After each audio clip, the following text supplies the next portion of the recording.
Puji Tuhan, selamat pagi Bapak Ibu, saudara-saudari yang diberkati oleh Tuhan.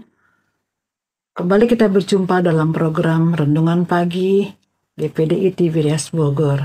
Sebelum kita mendengarkan renungan pada pagi hari ini, mari sama-sama kita berdoa.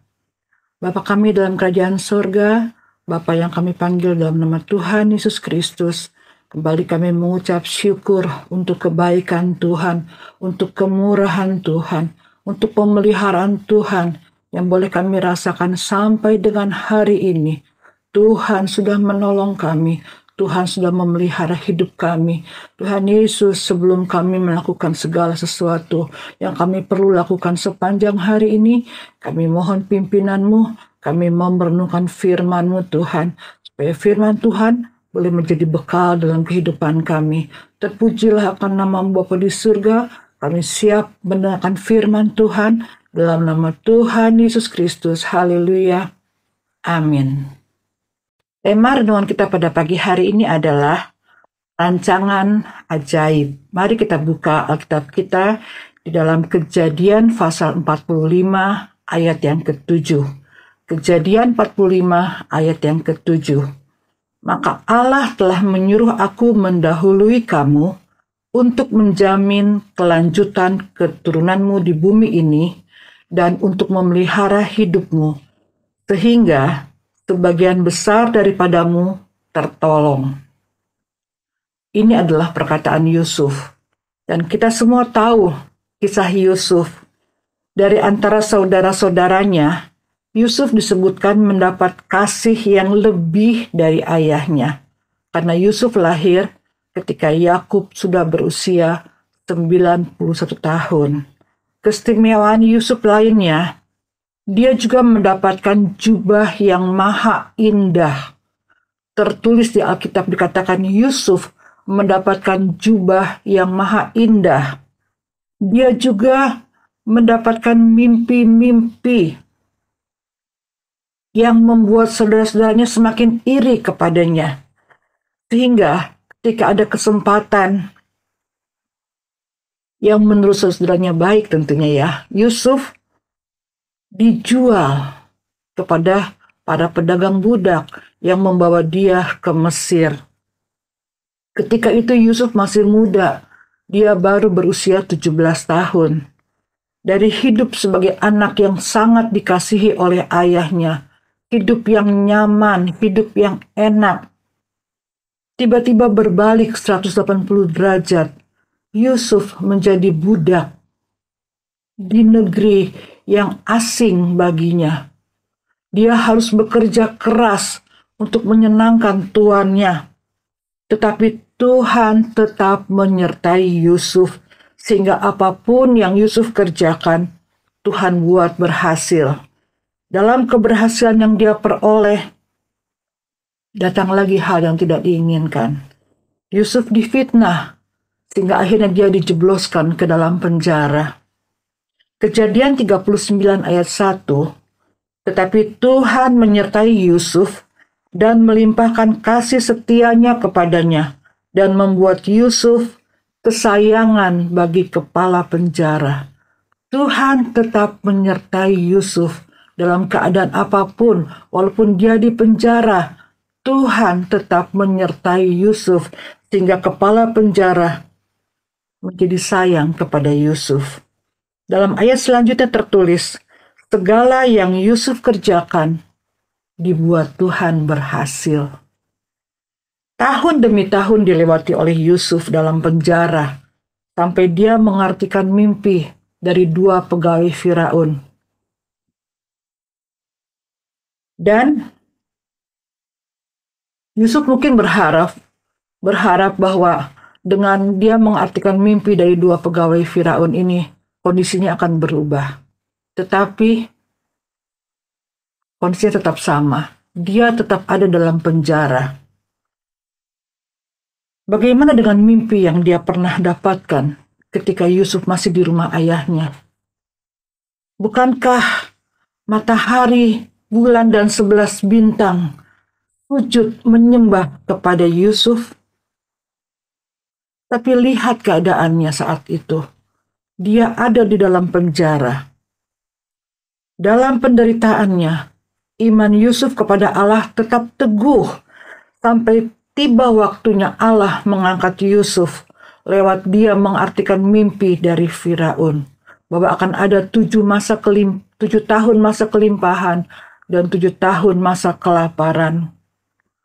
Yusuf mengakui bahwa bukan dia yang bijak sehingga dia dapat mengartikan mimpi Firaun, tetapi karena Allah lah yang memberikan hikmat kepadanya.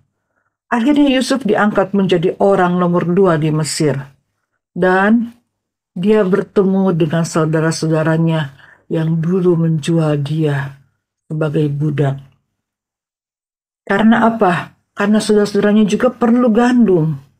Di Kanaan pun terjadi kelaparan, sehingga mereka memutuskan untuk pergi ke Mesir, membeli gandum dari penguasa Mesir, yang tanpa mereka sadari bahwa penguasa itu adalah adik mereka sendiri.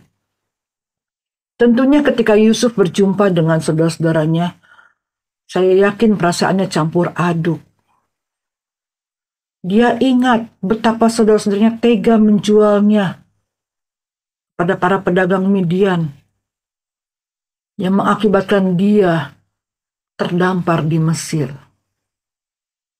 Dia ingat penderitaan-penderitaan yang dia alami ketika itu. Tetapi di satu sisi dia juga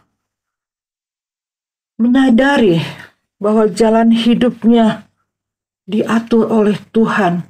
Sekalipun dia mengalami penderitaan yang tidak terbayangkan, tetapi dia tahu Tuhan tidak pernah meninggalkannya sendiri.